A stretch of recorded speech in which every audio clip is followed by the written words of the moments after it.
سلامونه دوستانو، تاسو د یوټیوب پر چینل زما د اروایي ګډوډیو لړۍ تعقیبولې او نن بیا هم دوشنبه ده او زه ستاسو په خدمت کې.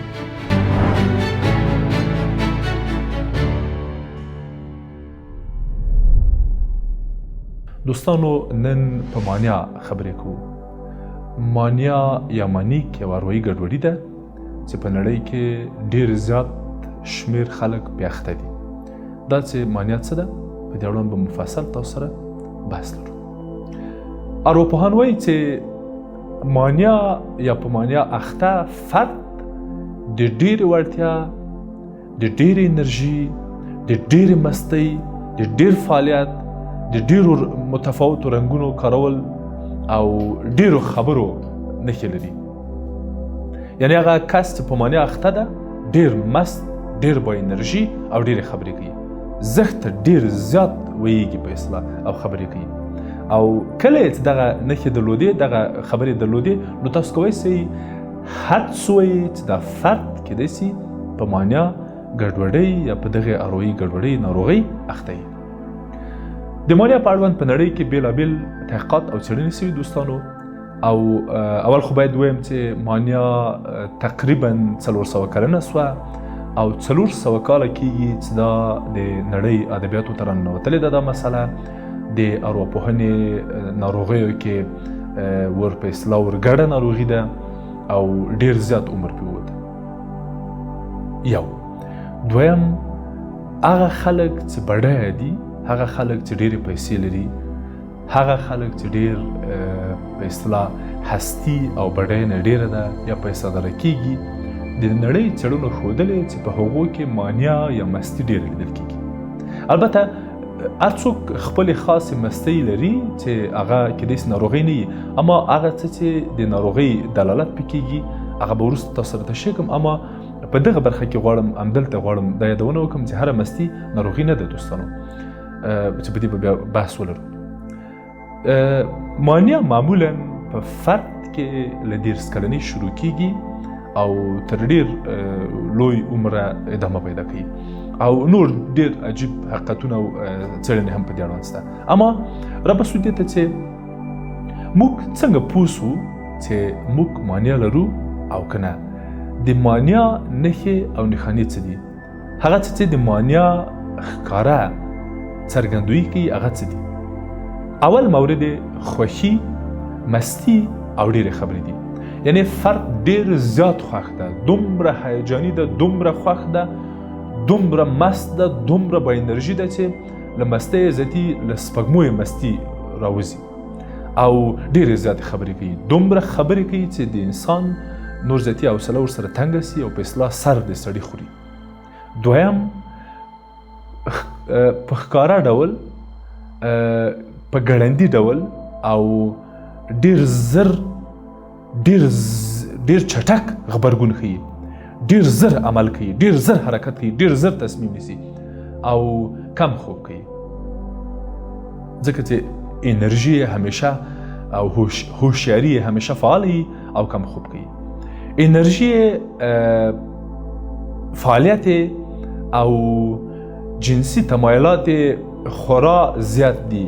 یعنی کله چې تاسو یو مانیا او یو نه مانیا سره دروئ ډېر زیات توپیر پکې وینئ، هم د انرژۍ له اړخه، هم د ډېر کار او فعالیت له اړخه او هم د جنسي تمایل یا جنسي حرکتونو یا فعالیتونو غوښتنې په برید. مانیا هماغه ډول چې معلومیږي د مستۍ، شور، شب، خوشحالۍ وروستی حد او کچه ده چې فرد معمولا له ځانه ښکاروي. ښه، کیدای شي تاسو ته پوښتنه پیدا شي چې دغه ګډوډي، دغه ناروغي ولې او څه وخت څنګه پیدا کېږي؟ موږ څنګه پوه شو چې دغه دلایل یا دغه کارونه ونه کړو چې مانیا باندې اخته نه شو؟ شکست او ماتې، تاوتریخوالي، جنسي تیری او جنسي ځورونې، د خپل یو عزیز، دوست او د کورنۍ د کوم غړي د خاوند یا میرمنې مرګ، طلاق جدایی یا په کوچنیوالي کې کوم محرومیت، بیکاری، فقر، چاپیریال او کله ناکله اقلیم یا آب او هوا، اوبه او هوا یا جغرافیایي حالت، دغه ټول هغه څه دي چې فرد په مستۍ یا مانیک حالت اخته کوي. فرد مانع کیږي او په دغه ناروغۍ یا ګډوډۍ اخته کیږي. کیدای سي تاسو سره پوښتنه پیدا سي چې څه ډول مثلا څه ډول محرومیت یا څه ډول مرګ.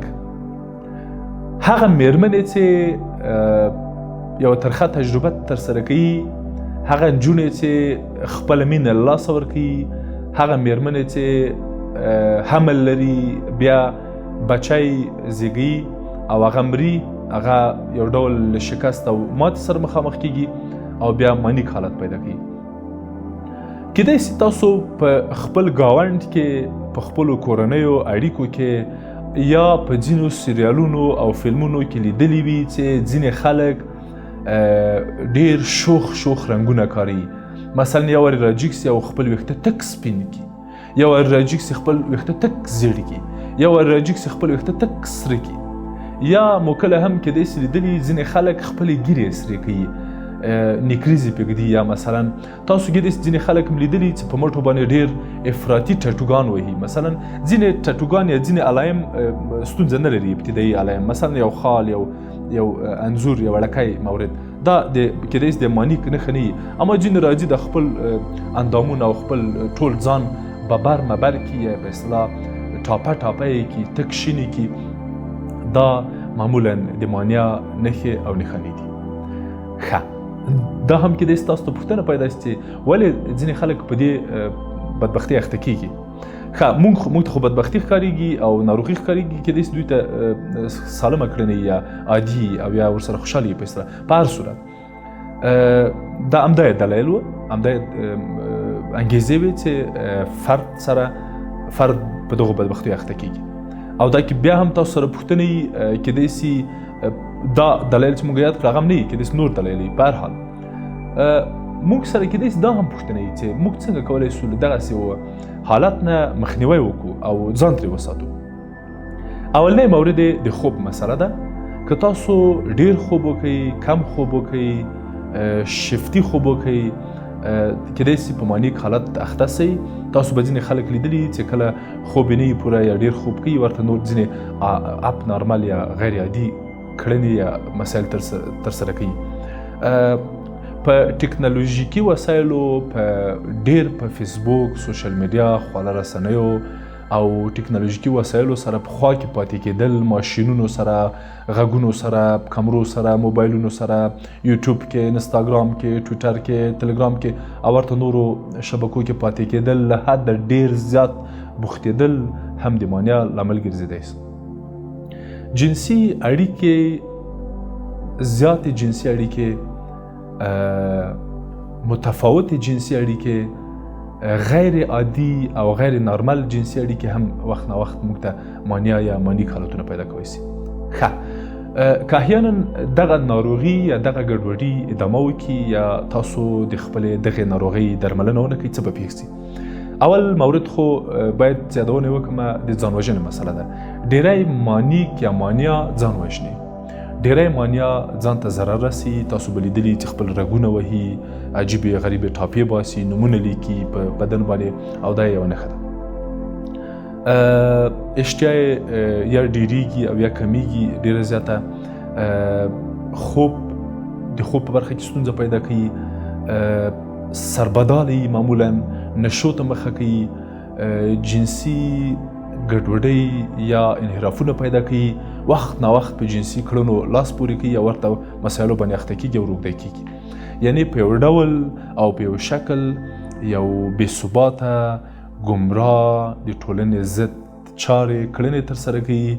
او کیدای سي په نورو ټولنو کې دا مسایل د ټولنې ضد هم نه وي، اما دی په داسې مواردو کې هر هغه قوانین، هر هغه دود او رواج چې په ټولنه کې سته، هغه نه مدیریت کوي او احترام او درناوی نه ورته کوي.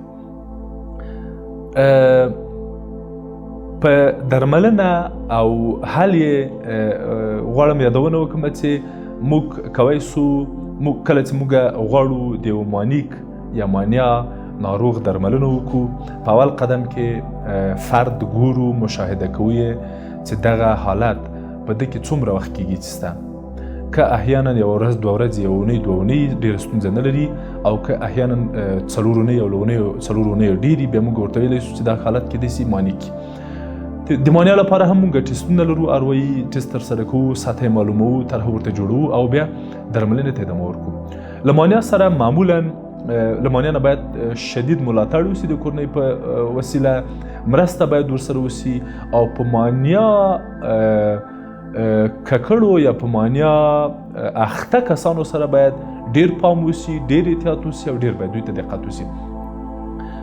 دوا هم کارول کېږي د دوی لپاره، کړنې، دواګانې، د دوا خوړنې او ځینې خاص مهارتونه هم شته چې د دوی په ژوند کې، د دوی په چارو کې له دوی سره کومک کولی شي، مرسته کولی شي او دوی له دغې ناروغۍ نه خلاصولی شي، البته که مسلکي او علمي مداخله وسي. کېدای شي د مانیا په اړوند تاسو سره نورې پوښتنې پیدا شوي، کېدای شي ځینې پوښتنې مو حل شوي وي، کېدای شي د خپلو نورو اروایي ګډوډیو په اړوند کومه پوښتنه یا ګروېږنه ولرئ. که احیانا غواړئ دا پوښتنې، دا ستونزې موږ سره شریکې کړئ، موږ ته په کامنټ کې ولیکئ، موږ به په خپلو راتلونکو خپرونو کې هم په پام کې ونیسو او را روانې خپرونې به ستاسو د پوښتنو پر اساس جوړې کړو. له تاسو مننه.